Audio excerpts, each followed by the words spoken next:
eu vou falar um pouquinho sobre inovação, né? Como que a gente faz para a gente trazer inovação, inclusão e diversidade versus a questão de normativas de grupo. Então, antes de começar, eu vou falar só um pouquinho sobre mim. Eu sou a Jéssica Ferrari, eu sou uma mulher branca, estou usando um óculos de grau com armação marrom, uma armação bem fina. Meu cabelo é castanho ou loiro acidentado ou acinzentado, depende da piada que você quer fazer, na verdade. Jogado para o lado esquerdo do meu rosto, na altura mais ou menos do meu ombro. Eu tenho uma pintinha do lado direito da minha bochecha e uma outra pintinha de baixo aqui no meu lábio inferior, do lado esquerdo. Estou com uma camiseta preta do TDC, Diversidade. Estou aqui no meu apartamento, paredes brancas e móveis cinzas.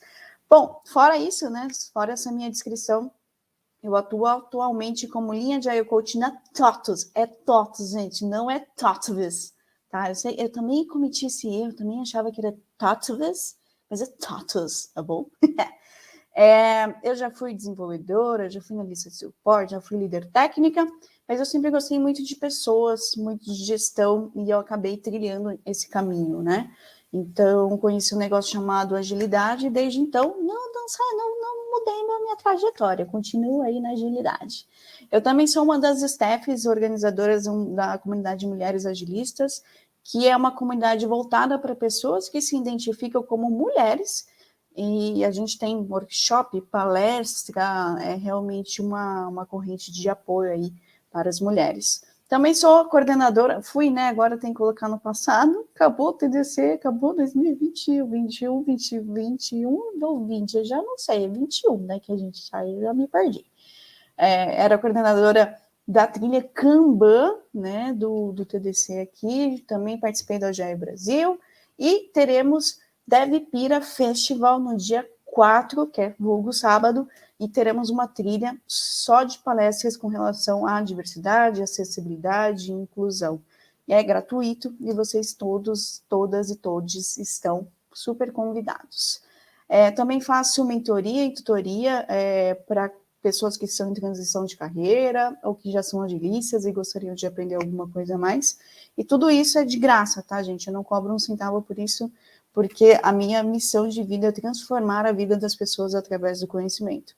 Então, se você sair daqui com 0,00000000001% de conhecimento, eu já vou ficar muito, muito, muito feliz.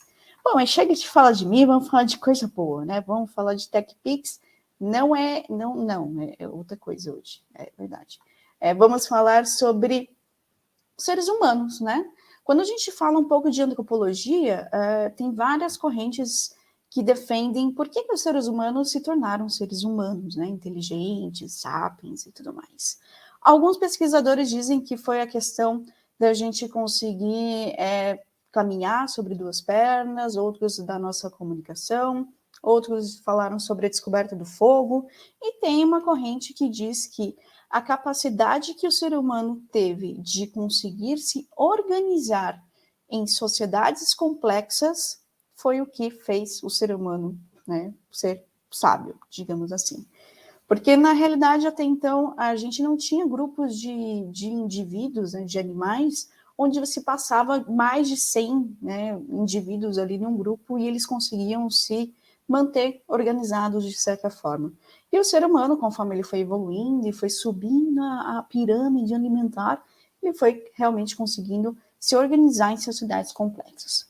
E o que a gente faz quando a gente está numa sociedade muito complexa? Né? Como que a gente faz a divisão de recursos? Como que a gente se organiza? Geralmente, a gente tende a criar padrões normativas para que a gente consiga viver em sociedade, né? Para que a gente consiga ter um nível de organização, distribuição de recurso e conseguir se organizar ali no meio do caos que é conviver com mais de 100 indivíduos dividindo o mesmo espaço, o mesmo recurso e as mesmas coisas que você.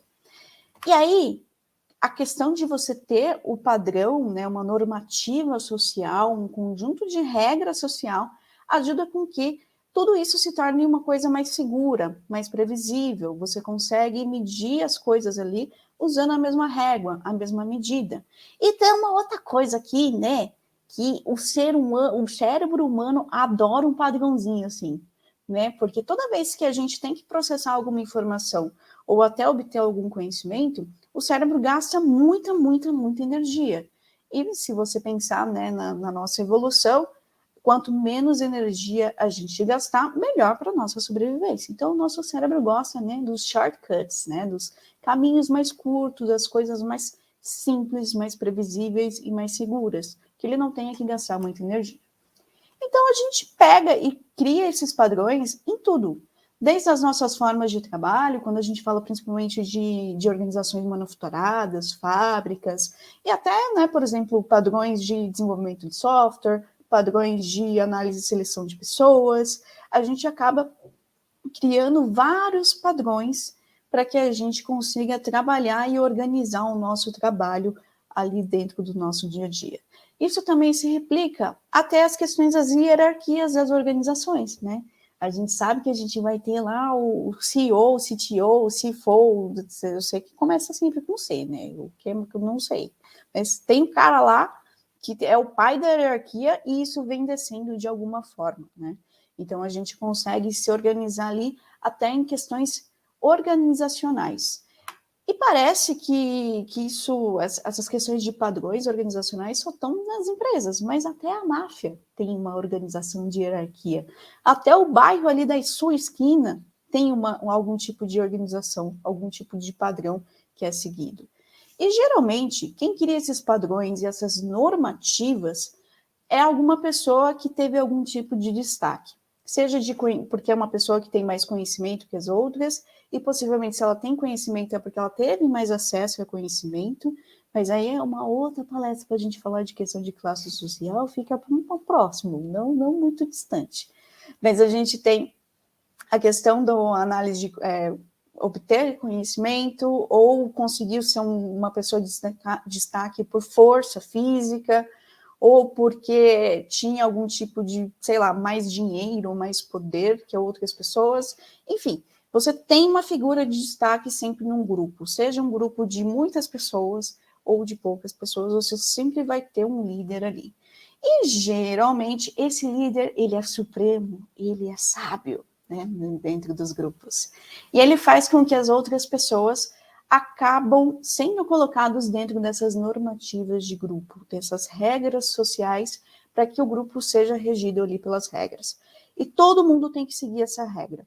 Só que aí a gente tem uma questão de delimitação de conhecimento, porque eu, Jéssica Ferrari, por exemplo, conheço algumas normativas sociais que se encaixam bem para a minha vida. Por exemplo, eu sou uma pessoa baixa, então, né, as coisas sempre estão aqui na altura, né, baixa, né? Então, uma pessoa alta, quando vai em casa, por exemplo, coitada, ela fica com dor nas costas, né? Vai lavar a louça, tá, a pia tá um pouco mais para baixo.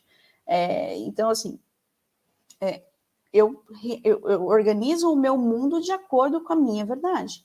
Então, quando a gente tem um líder em um grupo, vai acontecer a mesma coisa. Ele vai organizar aquele grupo com relação à sua verdade. E faz com que todas as pessoas que estão naquele grupo se encaixem essas regras. Só que nem sempre a gente consegue criar um padrão que dê certo para todo mundo, como eu acabei de comentar, né? Você, se for em casa, você vai ter dor nas costas, né? Isso pode ser de coisas simples, né? Nem tão simples, né? Mas com relação a recursos, equipamentos, né? De não estarem devidamente adequado para todos os tipos de pessoa. Por exemplo, comentei da pia, né? Ou, por exemplo, eu adoro o supermercado em Páscoa, né? Porque para eu pegar o ovo lá em cima, eu tenho que subir em cima do carrinho. Né? Agora, uma pessoa alta já bate a cabeça nos ovos de Páscoa. Né? Então, até os recursos, eles são normativos ali e nem sempre dá certo para todas as pessoas. Independente se ela está muito fora dessa régua de normatividade ou não. Agora, não é só na divisão de recursos que isso se replica, mas também na nossa relação com o outro, né? Então, eu, por ser mais baixa do que, por exemplo, as pessoas da minha turma, sofri muito bullying com relação à minha altura, né? uma pessoa de uma outra raça vai sofrer consequências daquelas normativas que aquele grupo acredita que é correta. Só que tudo na nossa vida, né, nas nossas organizações, nas nossas empresas, nas nossas cidades, nos nossos países, são adequados a essas normativas.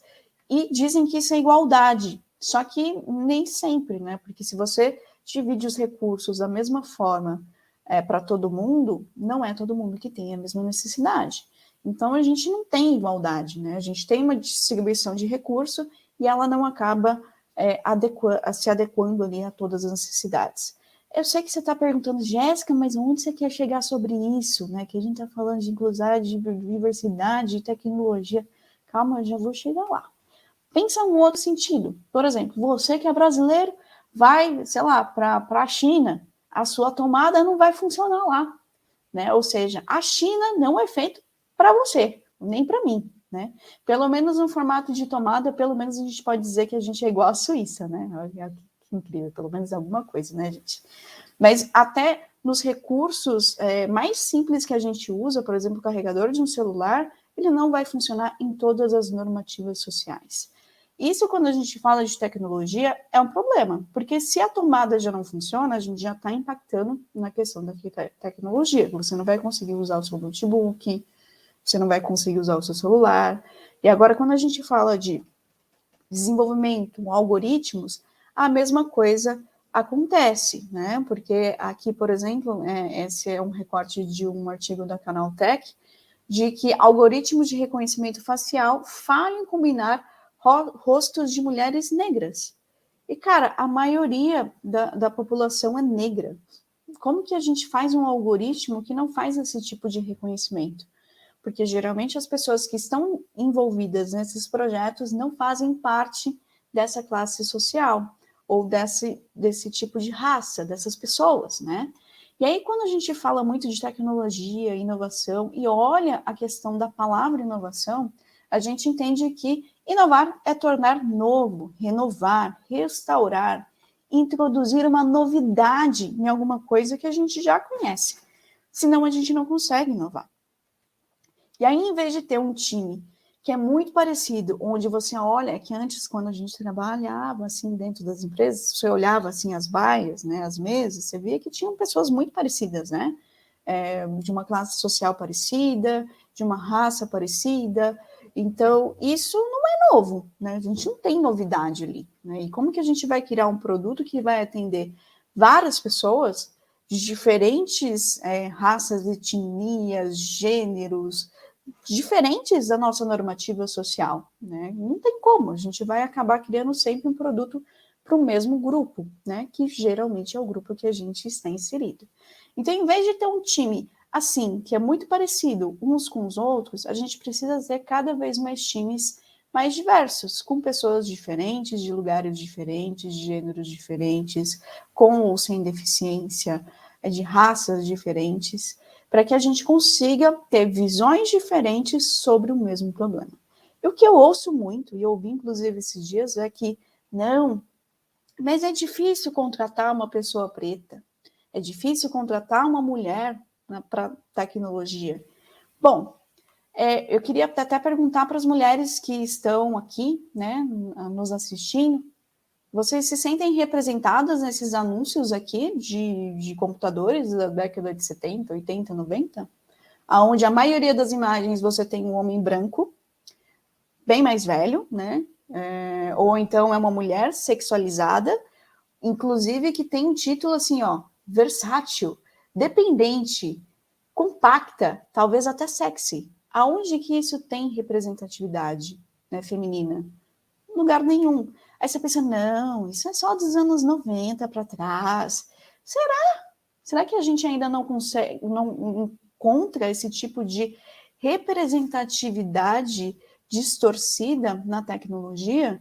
Sendo que a gente tem muita mulher fantástica que faz parte de tecnologia, né? Agora a gente tem muito mais visibilidade, né? Quando eu comecei em TI, eu não sabia quem que era a Ada Lovelace. Nunca tinha ouvido falar, agora que a gente começou a falar sobre isso, né? Karen Spark. a Mary Keller, a Annie Isley. Então, você começa a ter um movimento de mercado mais focado para que a gente traga essa representatividade feminina, para que a gente consiga também criar produtos representando também essa faixa. E isso é transformador, porque a partir do momento que você consegue ver que tem alguém que representa você em um grupo que antes não era representado, isso é muito poderoso. A gente vê, por exemplo, nas animações da Disney, a gente vê, por exemplo, na Mulher Maravilha, como ela se torna cada vez mais um símbolo ali feminino, mas ainda assim a gente está muito devagar, né? Cada vez mais devagar. Cada vez mais devagar não, é muito devagar ainda, né? A gente tem que ainda caminhar muito para que a gente consiga ter mais representatividade e aí sim a gente conseguir ter grupos com pessoas diferentes, trazendo a representatividade e tentando tirar um pouco daquele estilo do mesmo tipo de pessoa, trabalhando com o mesmo tipo de coisa e criando um produto que só aquele tipo de pessoa vai consumir. Só isso, né, Jéssica, que eu preciso fazer para dar certo? Mas peraí que a gente está na metade da falésia, né? A gente estava falando só de normativa social, falamos de fazer inclusão, mas lembra que o nosso cérebro gosta de coisas que são seguras, previsíveis e que ele já conhece? Pois é, tem uma pegadinha ali, porque não adianta só a gente trazer um novo para o time. Pelo seguinte fato, imagina você, mulher, pessoa, homem da caverna, lá no seu grupinho, né? Se você não sabe, os grupos primitivos, eles eram formados por pessoas que possivelmente eram da mesma família, tinham um compartilhamento de DNA ali. Então, aqueles grupos geralmente eram formados por pessoas parecidas. Se aparecer uma pessoa que não era parecida com as pessoas daquele grupo, possivelmente era um intruso, era alguém de alguma outra tribo e que não deveria estar ali, né? E o que acontece com as pessoas que eram de outras tribos? Elas eram expulsas daquele grupo, porque se não faz parte daquela tribo, né? Por que você vai trazer, carregar e dar alimento para uma pessoa que não é da sua tribo naquela época, né? Onde a gente tinha uma escassez de alimento e de recurso muito alta? Não faz sentido, você expulsa e mantém sempre o seu DNA sendo gerado, né? E mantido ali. Então, peraí, Jéssica, que agora eu tô confuso, eu não tô entendendo mais nada. Eu tô falando ali que para a gente conseguir criar produtos diferentes, a gente tem que trazer pessoas diferentes para o grupo. Mas, ao mesmo tempo, fazendo isso, ela corre o risco de ser expulsa pelo grupo? Não tô entendendo. Não tá fazendo sentido. É uma coisa contra a outra, né? Por isso que tem muitas organizações que têm muitas iniciativas de diversidade, inclusão e tudo mais, mas ainda assim não conseguem. Essas pessoas ficam muito pouco tempo dentro dessas organizações e elas saem, porque elas acabam não sendo acolhidas por aqueles grupos. Porque a diversidade, ela não vai só até ali, né? A gente tem que ter iniciativas de inclusão. Mas como que a gente faz isso, na verdade? Porque ainda é difícil ainda assim. Bom, pensa lá que você tem um líder supremo, que é inteligente, é supremo. Você tem os acordos, as normativas sociais ali dentro da sua organização. E que gera padrões para que as pessoas consigam trabalhar. A gente só tem que tentar cada vez mais trazer representatividade, mas não só nas pessoas que estão trabalhando ali na base, mas dentro dos líderes supremos. Porque se são os líderes supremos ali, eu estou fazendo uma brincadeira com o líder supremo, tá, galera? Não pensa assim, não. Mas se você sempre tem um líder que pensa sempre do mesmo jeito, isso é um efeito cascata, né? Então, você vai ter uma normativa social muito parecida com o líder, e você vai ter um padrão muito parecido com o líder. Então, se você tem pessoas diferentes dentro dessa camada de liderança, tomando as decisões e trazendo essas decisões para baixo, você começa aí sim ter um pouquinho mais de diversidade, ter um pouquinho mais de inclusão e pessoas diferentes olhando o mesmo problema com ângulos, vivências e graus de óculos, por exemplo, diferentes. E aí sim a gente começa a criar um ambiente mais seguro para pessoas que são diferentes daquele grupo social. E quando eu estou falando de diferença, eu não estou falando só de raça, eu estou falando de todos os tipos de diferença. seja de idade, seja de orientação sexual, seja de gênero, de tudo, né? A gente precisa ter esses ambientes seguros para que essas pessoas consigam performar ali. Eu falei muito do exemplo da minha altura, mas quando eu fiz ciência da computação, eram 2 salas de 100 alunos, onde a gente tinha umas 4 mulheres só, né? E eu tive que me inverter, né? Me colocar naquela normativa social para que eu conseguisse fazer parte do grupo. Só que isso é complexo, né? Porque você acaba suprimindo o indivíduo para que ele faça parte daquele grupo, e não ao contrário, né? E aí a gente acaba vendo de novo os mesmos problemas com a mesma ótica, né? Com a mesma normativa social. E aí, fora, né, essa questão de você ter lideranças diversas, diferentes, com idades diferentes, orientações sexuais diferentes, gêneros, diferentes raças diferentes, a gente precisa criar cada vez ambientes mais sem julgamentos. Eu gosto muito do Márcio Balas e eu sempre trago ele por aí nas minhas palestras, porque quando você faz, por exemplo, improviso, você tem que calar aquela vozinha que está o tempo todo na sua cabeça falando: nossa, mas você vai fazer isso? Você vai fazer essa ação na sua peça? Vão rir de você, vão dar risada de você, não faz isso não. A gente tem que começar a calar um pouco essa boca dentro da nossa cabeça e também evitar que ela abra para fazer julgamento para as outras pessoas. Né? Olha que bobão o jeito que ele anda. Não, calma, vamos tirar um pouco o julgamento, vamos ouvir o outro, porque se eu já for ouvir ele, já tendo um pouco de julgamento sobre o que ele está falando, isso é um problema, né? Eu não vou estar aberta para ouvir o que ele tem para trazer para mim. Uma outra forma é que a gente faça divisão de grupos.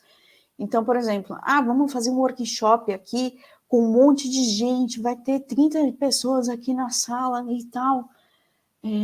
Qual que é a possibilidade de 3 pessoas só, dessas 30 pessoas falarem? É muito alta, porque a gente, de novo, vai para aquela questão do líder, né? Do líder supremo, todo-poderoso e sábio. Né? Mesmo que aquela pessoa não seja naquele grupo, né? No grupo de uma empresa, por exemplo. Sempre quando você divide as pessoas em grupos, você sempre vai ter esse líder ali que vai tomar a frente. Então, para que a gente dê espaço de voz para todo mundo, a gente precisa criar grupos menores. Então, em vez de você ter um grupo gigante de 30 pessoas em uma sala, tenta divide em 5 pessoas cada grupo, tenta dividir assim, com pessoas com raças diferentes, gêneros diferentes e até jeitos de se expressar diferente.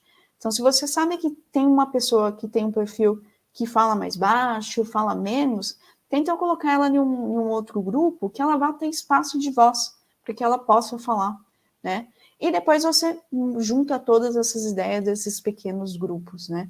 Porque senão, de novo, a gente sempre vai consumir sempre o mesmo tipo de conteúdo, sempre o mesmo tipo de visão daqueles líderes que a gente conhece, né? Geralmente são as pessoas que falam melhor, têm um tom de voz mais alto. Quando a gente estava presencial, eram aquelas pessoas mais altas, que tinham uma posição mais imponente, né? Que tem toda a parte de linguagem corporal também envolvida, e fazendo essa divisão de grupos fica um pouco mais fácil e a gente começa a abrir um pouco mais de caminho para pessoas mais introvertidas e mais tímidas que nem sempre têm a oportunidade de falarem.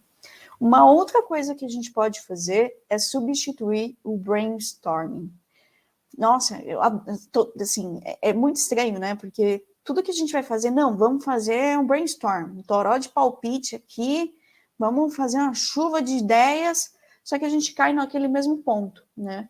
Um grupo sempre vai ter um líder, sabe, o supremo ali, né?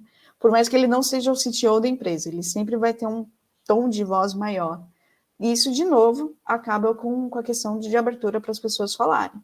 Então, em vez de um brainstorm, vamos fazer um brainwriting, né? Vamos fazer uma dinâmica onde as pessoas anotem as suas ideias.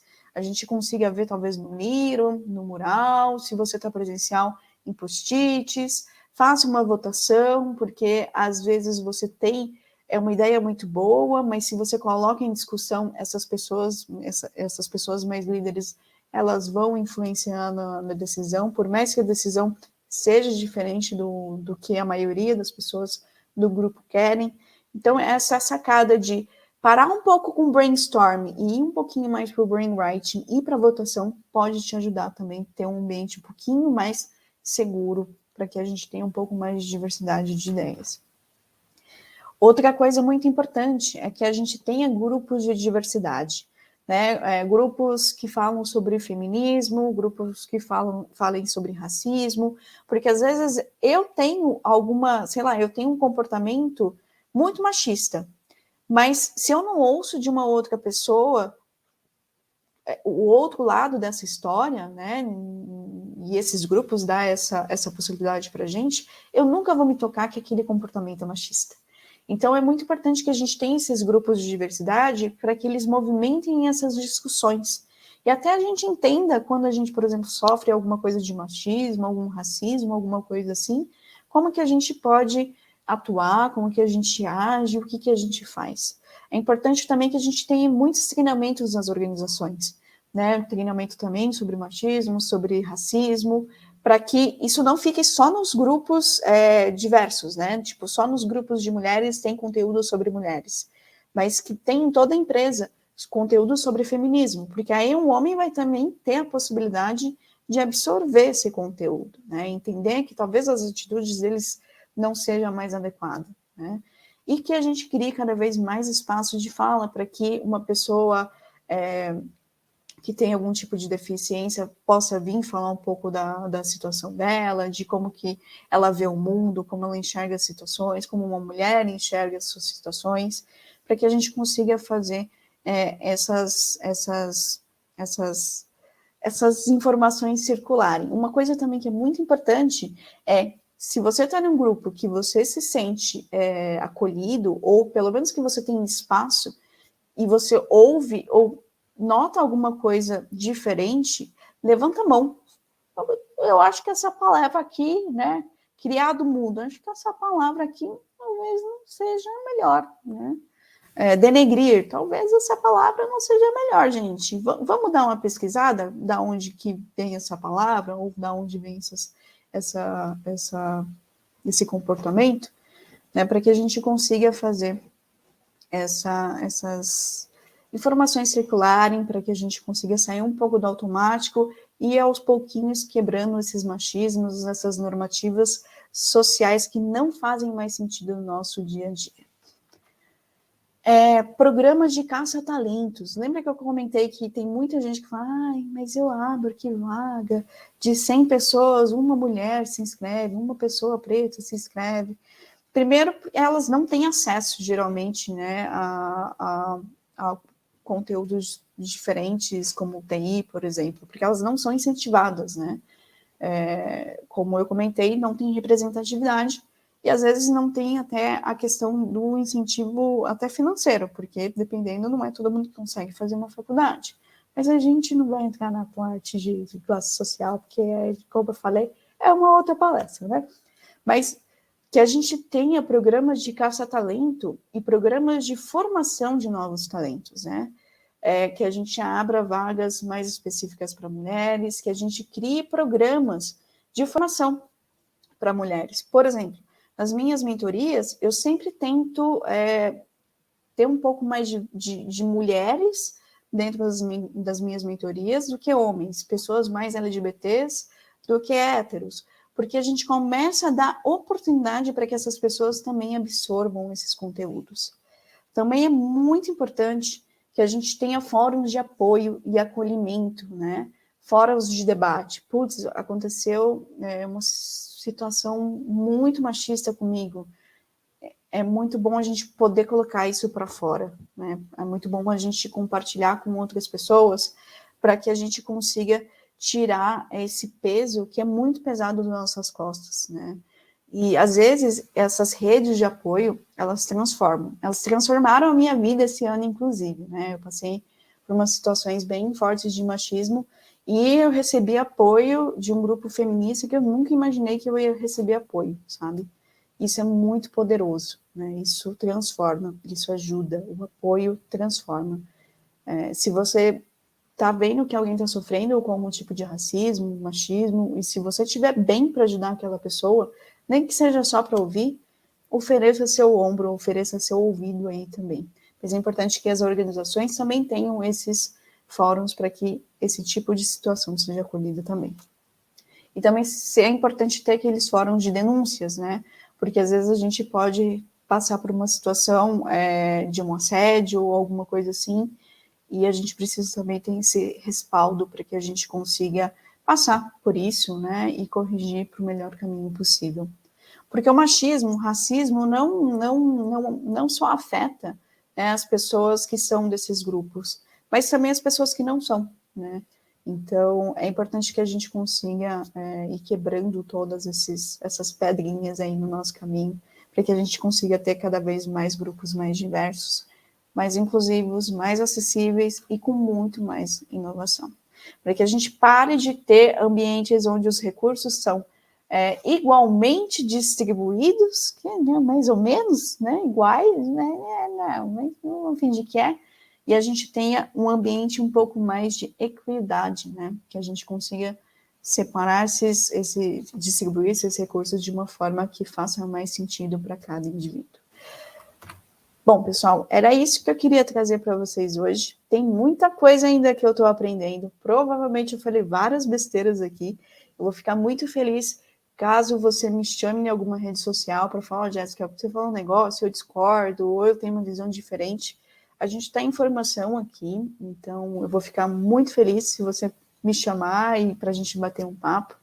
Eu deixo algumas referências aqui de alguns conteúdos que são super importantes para mim, espero que ajude vocês também.